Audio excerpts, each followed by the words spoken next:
Jadi kemarin sore tuh aku kan habis nonton videonya Mbak Mary Riana sama Mbak Marisa Anita. Aku tuh kayak ngegeletak gitu loh kalau misalnya aku dapet ilmu baru tapi nggak aku share ke siapapun itu, biar lebih nyangkut di otakku, biar lebih double bermanfaat gitu ya, bermanfaat gitu.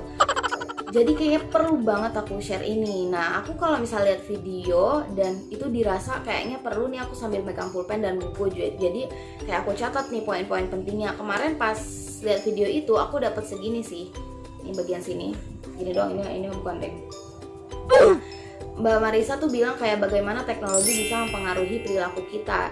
Jadi kayak hati-hati banget sih kalau misalnya kamu di Instagram seringnya ngelihat video haul Shopee gitu ya, diskon Shopee atau kayak ya tentang belanja lah ya. Jadi nanti kamu bakal terpengaruh bahwa kamu bakal sering check out Shopee gitu loh teman-teman. Tapi ketika kamu misalnya sering lihat video tentang self improvement, belajar tentang mental atau belajar bahasa Inggris, kamu juga bakal seperti itu. Jadi hati-hati dengan bermain sosial media.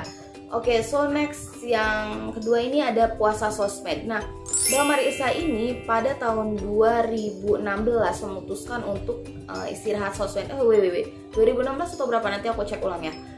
Puasa sosmed. Jadi dia hilang dari Instagram karena memang mau fokus belajar kan pada saat itu. Nah, aku pun akhirnya kayak mikir juga sih. Aku juga kayaknya pengen puasa untuk di sosial media. Jadi aku kayak cuman sekarang di YouTube aja nih. Aku di Instagram udah mulai off. Itu kayak 2022 ini aku mulai mau off di Instagram karena aku ngerasa kayak Instagram tuh for me ya toxic karena ngabisin waktu gitu. Itu kan tergantung juga kan, banyak teman-teman yang mungkin berjualan di Instagram juga. Tapi ini menurut aku beberapa hari yang lalu bagiku bahwa Instagram itu menghabiskan waktu untukku gitu. Jadi bagiku Instagram tuh sangat asik sekali gitu. Kita scroll aja itu kan, kalau di sosial media memang dibuat scroll aja dan gak ada habisnya gitu. Berbeda dengan ketika kita mungkin membaca koran atau buku kan ada endnya ya, kita udah habis gitu loh. Di Instagram tuh aku ngerasa kayak scroll lagi, seru nih, sampai aku nggak sadar ternyata itu aku ngabisin waktu beberapa jam gitu ke depannya. Itu sangat mengganggu banget produktivitasku. Jadi aku males konten lah karena lebih asik di Instagram, terus kayak males lah, pokoknya males belajar. Akhirnya aku memutuskan untuk hapus dulu aplikasi Instagram ini, dan aku juga nggak tahu bakal sampai kapan aku bisa download lagi gitu. Kayak misalnya aku juga nggak pakai Twitter, aku juga Facebook udah aku hapus. Benar-benar kayak ya udah WhatsApp, YouTube dan aplikasi-aplikasi yang mumpuni untuk improve skill aku gitu. Jadi sebelum dihapus, kata Mbak Marisa itu kita tuh harus apapun yang mau kamu lakuin, kayak kita harus bikin tabel. Misalnya mau menghapus Instagram, apa nih urgensinya kalau aku bermain Instagram, atau apa nih dampak buruknya ketika aku main Instagram itu. Jadi harus dilihat tabel itu apakah lebih banyak negatifnya atau positifnya. Jadi teman-teman bisa menentukan pada saat kalian melihat tabel tersebut. Kalau ternyata mungkin lebih banyak negatifnya di Instagram, ya udah hapus dulu sementara itu. Atau kalau ternyata wah bermanfaat banget kok Instagram ini, berarti dilanjut. Terus aku juga dapat tentang I just live day by day. Kayak dia tuh melakukan apa yang ada di depan mata sebaik mungkin. Dia kayak lebih ke apa ya, nggak punya target nanti tuh mau kayak gimana, atau berekspektasi nanti 5 tahun ke depan dia bakal jadi apa, kayak gitu. Ini tergantung persepsi teman-teman sih ya, karena aku sendiri masih punya kayak semacam target atau resolusi atau keinginanku di tahun 2022 ini. Misalnya aku pengen kayak aku dapat silver play button, otomatis aku harus mencapai 100.000 subscribers dulu kan. Nah itu dari Mbak Marisa. Jadi ada yang mungkin kamu bisa ikuti, ada yang enggak juga, atau intinya di filter apapun yang kamu dapat dari YouTube atau siapapun yang share ilmunya, itu kan apa ya, hak kamu untuk mengikuti atau tidak. So oke, tadi itu aku tulis juga jangan banyak berekspektasi, itu masih tentang I just live day by day. Oke, terus dia juga cerita tentang keluarganya atau bapaknya sih. Jadi di sini aku tulis lo tidak akan mengulang apa yang ortu lo lakukan. Jadi kita bisa ambil baik-baiknya aja nih dari orang tua kita gitu. Ketika misalnya itu menurut kita nggak baik, itu jangan diulangi pas kita punya anak.